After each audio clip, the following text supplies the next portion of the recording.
କିରେ ତମ ମାନଙ୍କର କ'ଣ ହେଇଛି? ତମେ ସମସ୍ତେ ମନ ଦୁଃଖରେ ଅଛ କ'ଣ ପାଇଁ? ଆରେ ଆମ ଦେହର ରଙ୍ଗଟା ଆଉ ଆମକୁ ଭଲ ଲାଗୁନି, ସେଥିପାଇଁ ଆମେ ସମସ୍ତେ ମନ ଦୁଃଖରେ ବସିଛୁ। ଆଚ୍ଛା ଏଇ କଥା, ତମେ ଜମା ଚିନ୍ତା କରନି, ଏବେ ହିଁ ତମ ଦେହର ରଙ୍ଗ ମୁଁ ବଦଳେଇ ଦଉଛି। କିନ୍ତୁ କେମିତି? ତମେ ମାନେ ଖାଲି ଦେଖ ମୁଁ କ'ଣ କରୁଛି।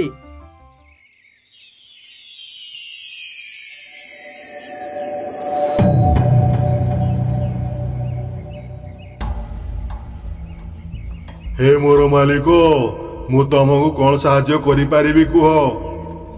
ଭୂତ ଭାଇ, ଆମ ଦେହର ରଙ୍ଗଟା ଆଉ ଆମକୁ ଭଲ ଲାଗୁନି, ସେଥିପାଇଁ ଆମ ଦେହର ରଙ୍ଗଟା ବଦଳ କରିଦିଅ। ଠିକ ଅଛି ମୋ ମାଲିକ, ଏବେ ହିଁ ତମ ସମସ୍ତଙ୍କର ରଙ୍ଗ ମୁଁ ବଦଳ କରିଦଉଛି।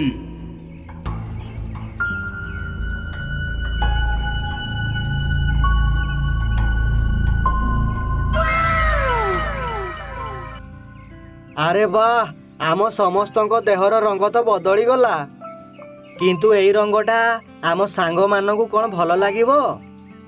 ଆରେ ତୁ ଚିନ୍ତା କରୁଛୁ କ'ଣ ପାଇଁ? ଆମେ ଆମ ସାଙ୍ଗମାନଙ୍କୁ ପଚାରିଦେବା। ସାଙ୍ଗମାନେ, ଏଇ ରଙ୍ଗଟା ଆମ ଦେହରେ କେମିତି ଲାଗୁଛି ଆମକୁ କମେଣ୍ଟ କରିକି ଜଣାନ୍ତୁ।